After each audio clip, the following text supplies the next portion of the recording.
have now won back-to-back contests and also 4 of their last 5 as they welcome in the Sacramento Kings, who just as an organization are a complete abomination.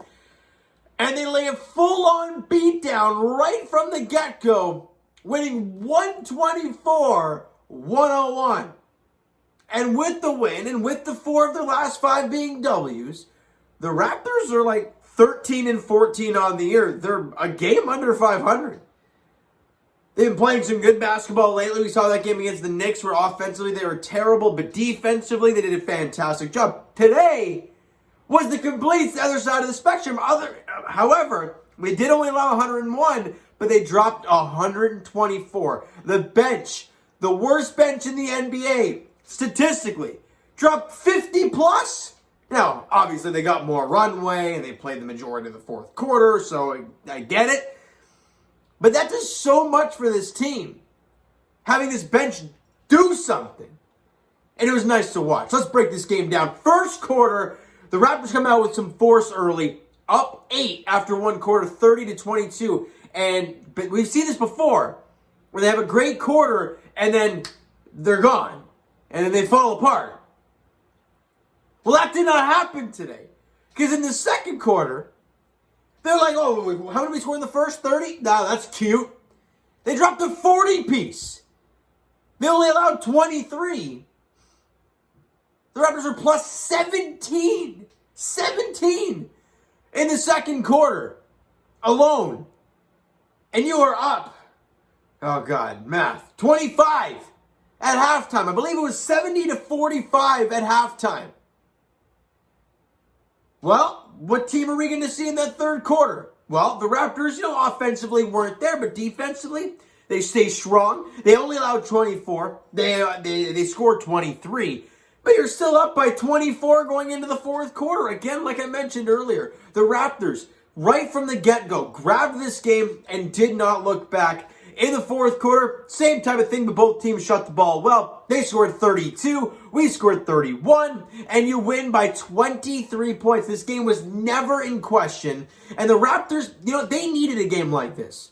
I mean, we've seen how many times this season where the Raptors, starting unit has played 40-plus minutes, and the bench, they would be lucky if there's a guy playing double-digit minutes. Well, today was a total different story, because you had the game on lockdown at halftime. But let's break these stats down from these players because there were some really nice ones and we saw a lot of great impact plays. First off, Chris Boucher, not only did he make some threes, the confidence, we talked about it in the last game. He doesn't have to force anything. Don't do it. Just run without the ball and get open and go up strong. How many times did we say that Pascal hit him hard with a pass, leading to an easy bucket? It is beautiful to watch. 17, 5, and 1 for Boucher. Shot 7 of 10 from the field. Was 2 of 4 from distance. He did a great job in this game today. Scotty Barnes. Was that Scotty or Serge Ibaka? I don't know. He had 5 blocks in the game. I believe there was 3 at halftime. Scotty Barnes on fire on the defensive end. The rim protection was there. And you know what that does? And people are like, well, block shots are one thing. You could also block the shot and it goes out of bounds, it's their ball, or block it right to a guy and he puts it up. But that's not what blocks are really meant for. The blocks are meant for being a presence. And so when the other team tries to get inside the paint, they're thinking, where is this guy? That's why when teams try and drive on guys like Rudy Gobert or Miles Turner, right, they're like, no thanks. Because it's a disaster waiting to happen. Now, Scotty Barnes is neither of those guys' stature, but the fact that he can fly from any which way and deny a shot like we saw today, there was at least 2 of them where he comes out of nowhere and blocks the shot. It's incredible. His instincts, his activity, it's phenomenal. And oh yeah, by the way, he also dropped 16 points, had 4 rebounds, a couple assists on 6 of 14 shooting. Was 3 of 4 from the line, was 1 of 2 from distance, and he gets jacked up every time he knocks down a 3. You love to see it. Scotty Barnes. I mean, I'm still hoping and praying that jersey comes in hot. But hey, if not, I gotta go get it myself. That's not a big deal. I will get it if I have to. Pascal Siakam, and people are going to say, well, he didn't even crack 20 points. Well, the guy barely played. The starting unit didn't play a whole lot. 16 points, 8 boards, cut 4 dimes for Pascal. Shot 8 of 15 from the field. Was 1 of 1 from the, 1 steal and 1 block. So bottom line, he gave you 16, 8, and 4. Shot over 50%. Gave you a steal and a block. I'll take that any day from Pascal. But if he plays 35, 40 minutes, yeah, then we're talking about a big night. But because they got up to that massive lead, you didn't need to play these guys so much. And Fred VanVleet is a great example of that. That guy's played the most minutes in the NBA out of any player. And he played a very minimal amount today, and it was nice. He only had 12 points, 3 boards, 5 assists in the game. Shot 5 of 12, was 2 of 7 from distance, had 2 steals in the game. But those stats don't mean anything. It's because they were able to get up to that massive lead. That starting unit did a heck of a job today. Obviously, Sacramento's not a great team. I mentioned that right off the top. They are not a very good basketball team. They have not been a very good organization for quite a while. And that's continuing for that squad. It's pretty wild stuff. Gary Trent Jr., kind of the same type of thing as Fred and Pascal. Only had 10 points, 2 boards, 4 assists on 5 of 11 shooting. Had 3 steals in the game today. But again, you give them more minutes because you need it. He'll do a job. But you didn't need it tonight. Now let's get to the fun stuff. And I mentioned earlier the bench had over 50 points. How many times have we looked at the bench stats as a whole and it's like single digits? Well, here we go. Yuta Watanabe dropping a double-double, 12 points, 10 rebounds, a couple assists on 5 of 8 shooting. Was 2 of 4 from three-point range. Atta boy, Yuta. That's what we talked about, man. We talked about it when we started the season. He's unbelievable defensively. He's active as all heck defensively. But can he shoot the ball? 12 and 10 on 5 of 8 and 2 of 4 from distance? Yes, please. Sign me up for that. From Yuta Watanabe off the bench. Justin Champagnie got some more run today. 10 points, 4 boards for him on 4 of 8 shooting. Had a steal and a block. Great job for Justin. And then Svi Mykhailiuk. A guy that has been very bad lately. You know, and you could arguably have said back in that, it was the Oklahoma City game, where he was really, really bad. But today, 11 points, 5 rebounds, 3 assists, shot 4 of 6 from the field, was 2 of 2 from 3. The confidence was there from Svi Mykhailiuk in this game. And it's something that, because we talked about when the season got off, you know, Svi is kind of like that Matt Thomas, but better. And more established. Now, we saw it to start the season. We've seen the little blip.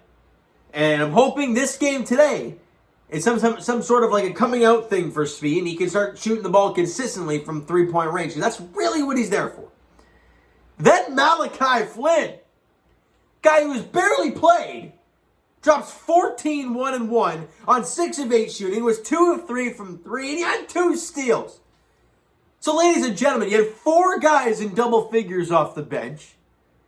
They did a job, and the lead never dwindled away. They kept the same intensity, and it was great to watch. Sacramento shot 40% from the field, 32% from three-point range, 67% from the free throw line, were 14 of 21 from the line. The Raptors were 54% from the field, 36% from three-point range, and 70% from the line.